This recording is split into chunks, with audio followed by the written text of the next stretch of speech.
this week in pediatric psychology, it has just been really hard for me and for, I think, the team. I think one of the hardest parts about being a pediatric psychologist is that sometimes you start to dabble in, well, at least here, like I've been starting to dabble in this palliative care space for the first time, and it's just been really hard. One of my patients is dying, and it kind of sucks. So it's just been a really hard and heavy week supporting him and his family through this information, through this knowledge, and just like holding space for them, and also like I think trying to hold space for myself for the grief and just for like the loss that this patient will create in my life, in the medical team's life. I think that it's just hard and heavy. Not the point of this video, but I just want to give some context. So this week, like I said, has just been really hard, emotionally for me, emotionally for the team, obviously for this patient and their family. And so I've been having to be more intentional about coming home and resetting after holding space and having such a heavy day, right? And so I wanted to talk a little bit about what I do when I get home to reset after, honestly this week in particular, but I'm hoping that I will continue these habits when weeks are heavy in the future. So one of the first things I do is when I leave the hospital, I try so hard to leave it. I try not to bring home any notes, obviously, but sometimes that doesn't happen. But in particular for this case, I especially leave his notes at work, which is just hard. It's just hard. It just sucks. But I leave it at work, and when I drive home, I have a very short commute, maybe 10-15 minutes, and I blast really loud, happy music that brings me joy. I do not listen to my Saddy Batty playlist. If you know about that, you know. But I listen to the music that brings me the most joy when I'm riding home. Get home, take the dog out, immediately get in the shower, and just wash the day off. And then I try to be as still and as quiet as possible, which helps me because I can turn my brain off, which is just helpful for me to just disconnect, because I feel like when you have a case that is heavier or that sticks with you a lot, you have to intentionally create space in between that. It doesn't mean that you don't care. It doesn't mean that you're not doing a good job. It's just creating space for yourself, creating some distance between you and this situation. So the ride home is creating distance, the shower, changing out of my clothes, not doing any notes. Sitting still really helps ground me. I used to do a lot of stare at the ceiling time, but I haven't been doing that as much here. I don't know why. I just haven't. I haven't had the need really to do it as much here. My dog is desperately trying to get into the kitchen, even though he just ate.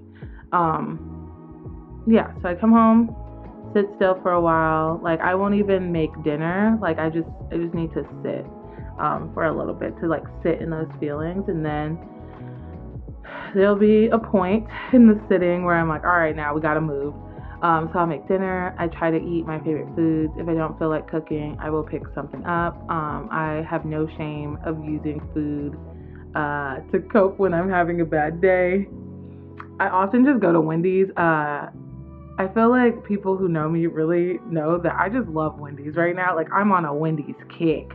I could go to Wendy's every day, and I only get one thing. Well, I actually used to get two things, but now I only get one thing. I only get the grilled chicken wrap, and I don't even get it with ranch. But anyways, so I'll eat and I'll just be still some more. I'm trying this new thing where I'm just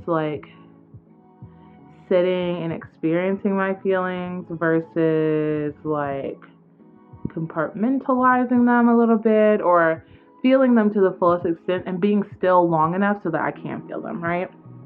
which I don't think I've always done, because I'm just a busybody, naturally. So yeah, so I've just been really, really still after a hard day. Yesterday, what I did was I talked with a friend for an hour, not necessarily about this, but just to connect with somebody. And then after I like connected with her, I just needed more quiet time. I like didn't even talk to my parents, and that is like I talked to my mom maybe like 20 minutes, which is unheard of. Like I am a person even at 30 who I'm like I'm going to call my mom, I'm going to call my dad, and I talk to them a lot. One, because I be yapping, but two, I just really enjoy my parents' company. And so I just, after a hard day, sometimes I'm just like not in the headspace to talk with them. And then I also try to go to bed early. I also spend time thinking about, I spend time just being still. Today I might play some games with a friend. I might play some Fortnite. But I just really, it's just been heavy. And I think the good thing is that I've been having really, really good supervision, and my boss here, my supervisor, is incredible. She has worked in the palliative care space for a long time. And this is my first case that I'm losing a patient. And yeah, like even just saying that out loud is just wild to me, and it's just so heavy. But I'm like trying to rest in the fact that I know that I've done everything I can for this family, and I know that like I have been supporting them in the best way possible, in the ways that they would like me to support them. And so like I have comfort knowing that I'm doing my job and I'm very useful to this family. But my goodness, is it heavy. And I don't even think I've processed all the grief that I am going to feel around this. But I will say that like I've just been moving slow through this period, and especially when like days are really, really heavy. Like today is particularly heavy, and I was like, well, maybe it would be good to talk about this. And I feel like it's not super helpful because I haven't given any tips on like dealing with these hard days, because I'm still figuring it out. But what I will say is that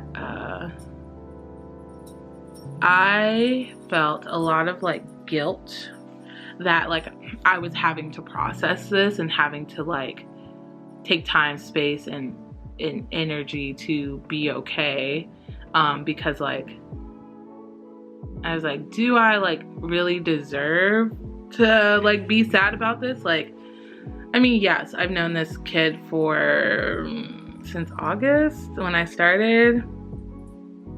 And he is one of the first patients I had here. So it's been August to December is 4 months. That doesn't sound right. August, September, October, November, December, 5 months. And it's just hard and heavy. And I think people continue to ask me how I'm doing with it, and I'm just not sure, because it's still so new. So all that to say is that I probably won't even post this. Maybe I will, in the spirit of transparency and in the spirit of not being a perfectionist.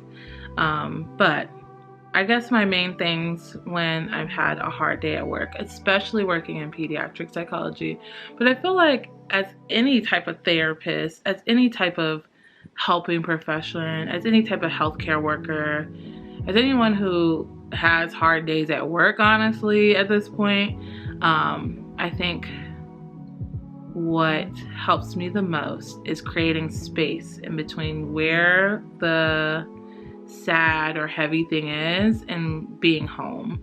And I think having that space is really helpful. I think not being on internship where I have to continue my work when I'm at home, like when I leave, oftentimes, except for yesterday, but oftentimes I leave and I'm done for the day, and like whatever I did not get done, I'll start again tomorrow.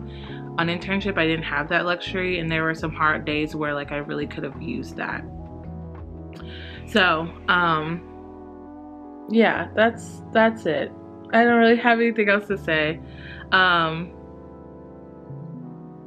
I think the other thing that is going to help me, and something that I've been thinking about, is just like memory making for my patients, and for the patients that I lose especially. I will have to figure out something I can do that's like still HIPAA compliant, but also is like honoring these kids that I get the immense pleasure of working with, especially as they're sick.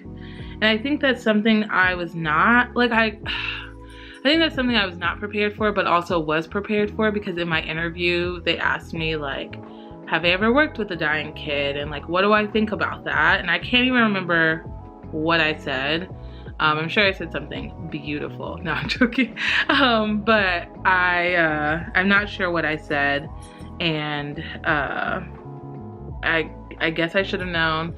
This will not, inevitably, will not be the first patient I lose. I mean, will not be the only patient. He will be the first, but he won't be the only patient I lose as a pediatric psychologist, and that feels icky, but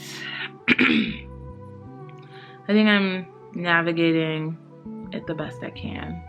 I feel much better this week than I did last week about it. And I feel useful, and I think that is the space I have to live in, especially just given this context. Fuck, I don't know if I'm gonna post this. So yeah, thanks for listening to me ramble about hard days. I don't know if it was helpful, but it was helpful for me to think about it and talk through it a little bit. So thanks for listening. I'll see you guys on Monday, hopefully. I've been a bad YouTuber. I'll see you guys Monday. Peace out. I love you all so much. Bye.